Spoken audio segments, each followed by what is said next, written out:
Jogo de ida das quartas de final da Copa do Brasil foram definidas nesta terça-feira. Eu sou Rafael Alexandre e falo direto para o canal Pega na Visão, onde você fica informado sobre tudo que é notícia no mundo do futebol. Hoje estou aqui com a camisa dos Jogos Brasileiros da Juventude, que foi realizado no Rio de Janeiro em 2021, onde, graças a Deus, eu tive a honra de ser um dos oficiais de arbitragem. Gostaria de mandar um abraço aí para todos os meus colegas de profissão que estiveram comigo nesse ano de 2021, nessa grande competição, né?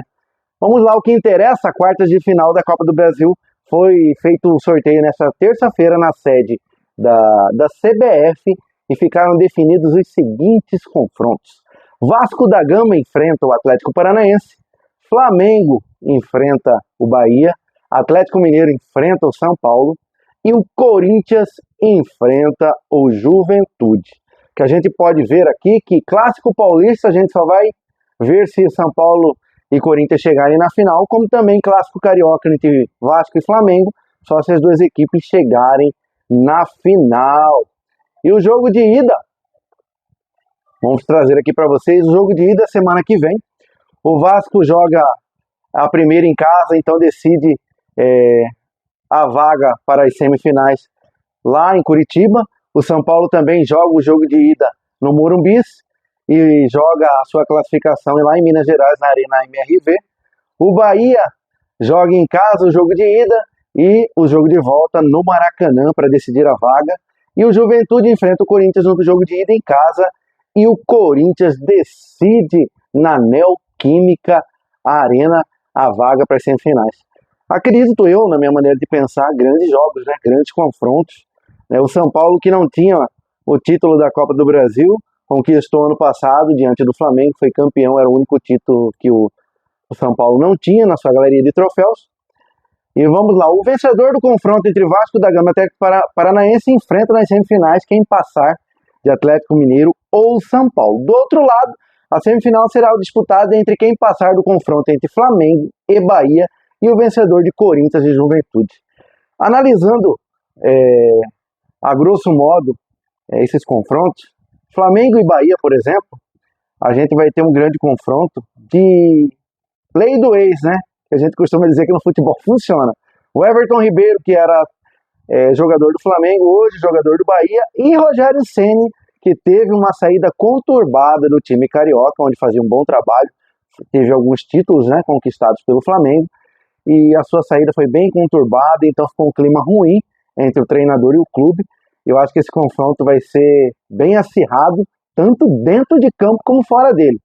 Nos bastidores, quero dizer, lógico, sem violência nenhuma. Já Corinthians e Juventude, acho que o Corinthians tem uma ampla vantagem diante do Juventude, apesar que o Juventude vem fazendo um grande campeonato brasileiro, né, na medida do possível não tem um elenco, vamos dizer assim, de estrelas, mas tem alguns jogadores experientes que vêm fazendo grandes jogos, né, e o Juventude vem se destacando no Campeonato Brasileiro.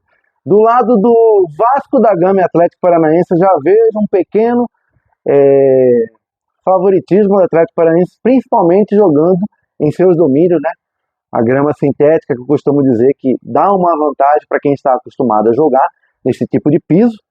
E o Vasco da Gama oscila muito dentro do Campeonato Brasileiro, então eu acho que o Atlético Paranaense tem uma certa vantagem nesse confronto. Já no confronto entre Atlético Mineiro e São Paulo, eu acho que é o mais equilibrado.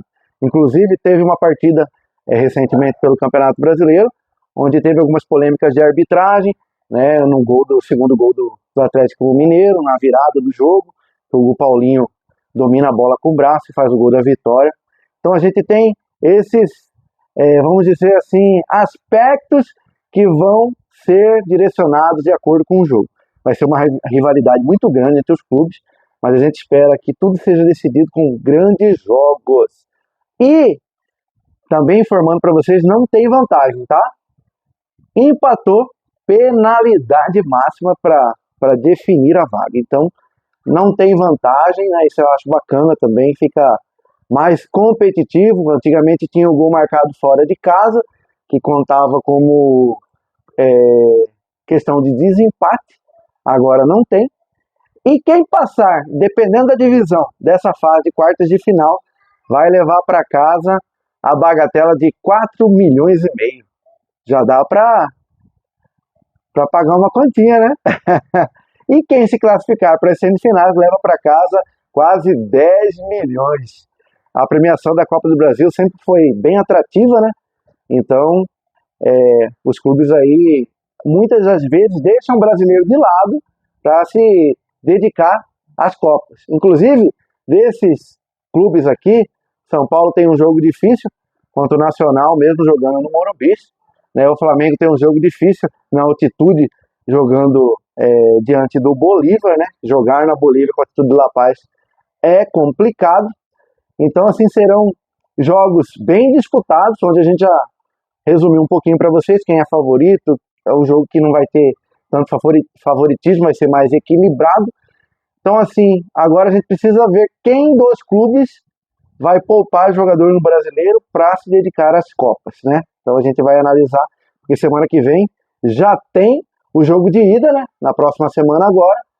E as vagas de volta, deixa eu confirmar aqui para vocês, elas vão ser decididas, era só um pouquinho, na semana de 12 de setembro. Então essa próxima semana já tem o jogo de ida, o jogo de volta, na metade do mês de setembro, para definir quem serão os semifinalistas da Copa do Brasil. E o mais importante, pessoal, a gente também está preocupado com quem serão os árbitros que irão conduzir esses grandes jogos de quartas de final, jogos de ida da Copa do Brasil. A gente já tem feito muitos questionamentos à arbitragem, né, que tem comprometido o resultado das partidas, prejudicado em vários jogos, não é um, não é dois, não é três, é em várias partidas. Infelizmente, a arbitragem brasileira do ano passado para cá vive um momento ruim e a gente torce para que isso melhore, né, que os árbitros que sejam escolhidos para esses jogos de ida das quartas de final da Copa do Brasil se saiam bem e a gente não tenha que voltar aqui e fazer um vídeo falando sobre erros, sobre polêmica, que o VAR interfira no jogo de maneira adequada, que siga os protocolos, que ajude o árbitro, os árbitros da partida, melhor dizendo, a corrigir erros que ocorram, né? Vai lá chamar o árbitro para analisar, não queiram apitar o jogo da tela da TV lá na cabine do VAR, mas sim chamem os árbitros para corrigir erros, uma agressão, uma penalidade marcada ou mal marcada, um gol mal anulado. Então, para isso que o VAR chegou. A tecnologia que o VAR tem hoje é inadmissível a gente ter esse número de erros, né? Então, eu sou Rafael Alexandre e falo direto para o canal Pega na Visão e a gente vai trazer para vocês os resultados desses primeiros jogos de ida das quartas de final da Copa do Brasil para vocês. Não esqueça de deixar o seu like, compartilhar, comentar bastante, porque aqui, claro, sempre pega na visão.